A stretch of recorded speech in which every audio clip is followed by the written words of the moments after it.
What you're about to see is not an oversight in procedure. It's a deliberate act of escalation. Representative Paulina Luna walks into this hearing armed with a pre-written narrative, a stack of conspiratorial talking points, and a political mission, not to uncover facts, but to brand Democratic governors as agents of a foreign government. And the moment Representative Dan Goldman does something incredibly basic...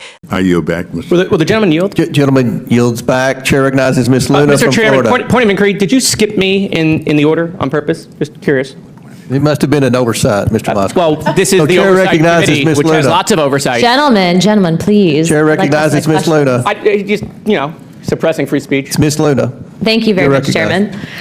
First and foremost, I would like to take this opportunity to educate the American people on what's really happening right now with these riots. So I see right now there's a lot of back and forth and finger pointing, but the fact is that there is a financial tie to these riots, tied to immigration, that actually leads right back to the Communist Chinese Party. Straight up, the LA riots have been organized by an organization dubbed PSL, the Party for Socialism and Liberation, funded by billionaire Chinese activist Neville Singham, who spends parts of his year by living in Shanghai. In addition to that, although he is not a registered foreign agent, he accepts a lot of money from the CCP and then turns around and funnels it right into some of these violent protests that we're seeing. But it doesn't just stop there. This is not the only organized protest that's using brown people and immigrants as a ruse to push their communist and Marxist agenda. Mr. Waltz, thank you for coming in today to testify, or Mr. Walls. Real quick, is it true, yes or no, that you are speaking at the June 14th Twin Cities No King rally? I can't confirm that right now. That could be true. Okay. Just so you know, they're advertising you speaking there. Okay. The graphic's actually on X right now. I'd be happy to provide it for you, so I'll take that as probably speaking. Is it true also, I know on your campaign that you had admitted to visiting China anywhere from 15 to 30 times, sir? Yes or no, please? I did live in China. And No, visiting, sir, in addition to living there and in addition to having, that's correct.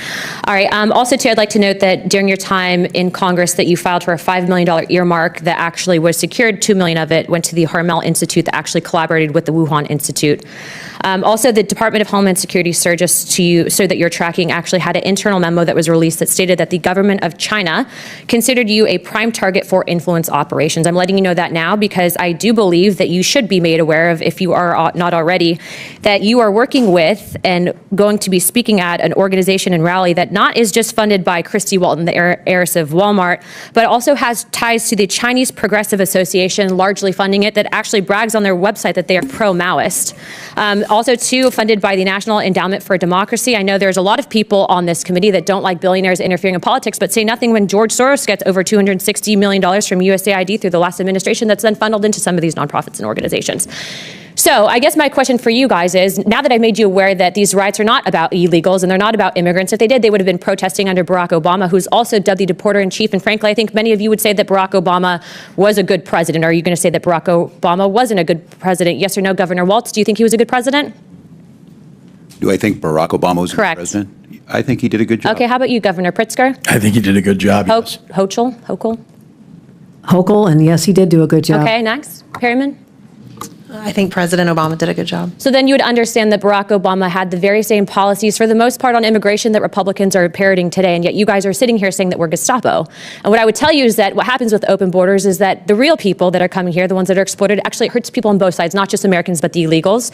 Some of you had said here to the actual committee that you are doing what you can to assist these people. But what I would say is that your policies aren't actually done from a place of understanding and sympathy. I would say that it's actually doing the exact opposite. And when you use brown people, just like they use black people with BLM and Marxists during BLM to usher that in. When you use brown people and you put Mexican flags with them saying that you stand up for illegal immigrants, but you follow the money and it's going back to the Communist Party, what you're essentially doing is using your platform as elected officials, the trust that the American people have put in you, essentially to usher in communism. You're not actually fighting for American values. Don't roll your eyes, because it's a serious topic and that's where the money's coming from.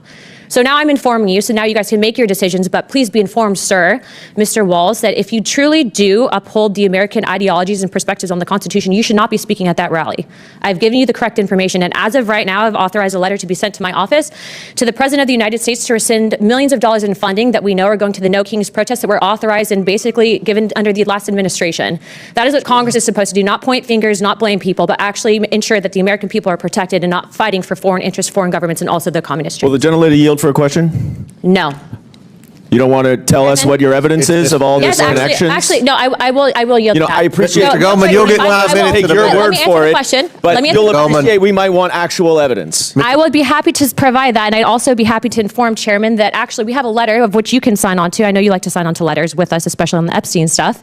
But we actually have a letter going out to Neville Singham on Friday, and it's actually signed by every single member of Oversight. I'd like to extend that to you because that letter is calling him to testify, and it's also calling for his financial transactions. And do you agree, sir, that we should not be accepting money from the Communist Chinese Party? I think anyone on this platform would agree that that should not be accepted, correct? I would like for you to actually present evidence rather than just, quote, inform the witnesses. And now that they're informed, Look, I don't disrespect you. I'm going to answer your question. We are having a hearing on it where we can present all the evidence. Order. No, but let's have this dialogue. Yeah, go ahead. You're recognized, Ms. Luna. We are going to be having a hearing, and you can gavel on to the hearing. I'd appreciate you to do it because the fact is that the Democrat Party, remember, is it going to be as good as the Biden impeachment hearing? Mr. Goldman, you'll have 5 minutes in a moment. Let's focus real quick. Well, Mr. Chairman, like to she's go out of time. I just think further. you're trying not to let me talk. Guys, if you guys want to talk about it, I'll answer the question. But Mr. Singham is also funding Code Pink through his wife. You know, it's my And turn. Can we ask Elon to divest I know from you know China that. while we're at The it? ladies' time's Guys, there. expired. The That's right. ladies' Thank you time's very much. We'll expired. be having the hearing. Y'all are invited. you We go. might have you guys All right. back. Ask for actual evidence, the entire setup begins to unravel, exposing exactly how and where Congress is breaking down. Let's slow this down and unpack what happened, because the surface-level chaos is only part of the story. Luna's entire line of questioning relied on a tactic we've seen over and over. Weave together unrelated details, sprinkle in the word communist, add a billionaire or two, and suddenly claim that peaceful protests, immigration policy, democratic governors, and the Chinese government are all part of one unified plot. To someone unfamiliar with the landscape of disinformation, it sounds alarming, but to anyone who looks closely, the strands don't connect. The idea that governors like Tim Walz, J.B. Pritzker, Kathy Hochul, or anyone else running a state government are unknowingly ushering in communism because someone unrelated once visited China or because a protest group has a donor who also once lived abroad, that's not oversight. That's conspiracy building. And it's exactly why Goldman pushed to pause the rant and ask for what the committee is supposed to be built on: receipts. What you didn't see Luna do was provide documentation, sourcing, financial records, or any evidence linking these governors to a foreign influence plot. Instead, she shifted into a different strategy, overwhelmed the room with names, acronyms, and accusations so rapidly that the viewer doesn't have time to fact-check each claim. It's a familiar pattern. When the evidence isn't there, rely on velocity. But here's where this gets deeper. Luna framed immigration, protests, and even the Obama administration as part of a communist pipeline. That's not about policy anymore. That's about delegitimizing entire communities. When she claimed Democrats use brown people the same way she believes BLM used black people, she wasn't making a policy argument. She was reducing real human struggles to props in a political play. These are the moments where viewers need to understand the rhetoric. If you can convince people that immigrants, protesters, activists, and Democratic officials are all part of some shadowy foreign scheme, then suddenly any policy disagreement becomes a national security threat. That's how fear becomes legislation. Goldman's repeated attempts to bring the conversation back to evidence were not interruptions. They were the committee trying to function. And notice what happened when he asked for proof. She pivoted again, this time portraying herself as a gatekeeper of secret information that would be revealed later. It's a performance, not an investigation. And there's a larger lesson here. Immigration isn't being driven by Chinese billionaires. Governors aren't puppets of foreign governments. Protests in America, whether you agree with them or not, have always been a reflection of real concerns, real communities, and real American civic life. When lawmakers attempt to strip those movements of legitimacy by tying them to foreign enemies, that's an attempt to shut down dissent, not protect democracy.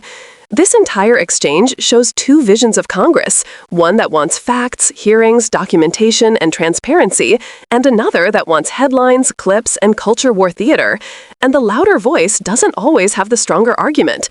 If you learned something from this breakdown and want more clear, fact-based democratic analysis of chaotic moments like this, hit subscribe, drop a comment, and let me know which hearing you want decoded next.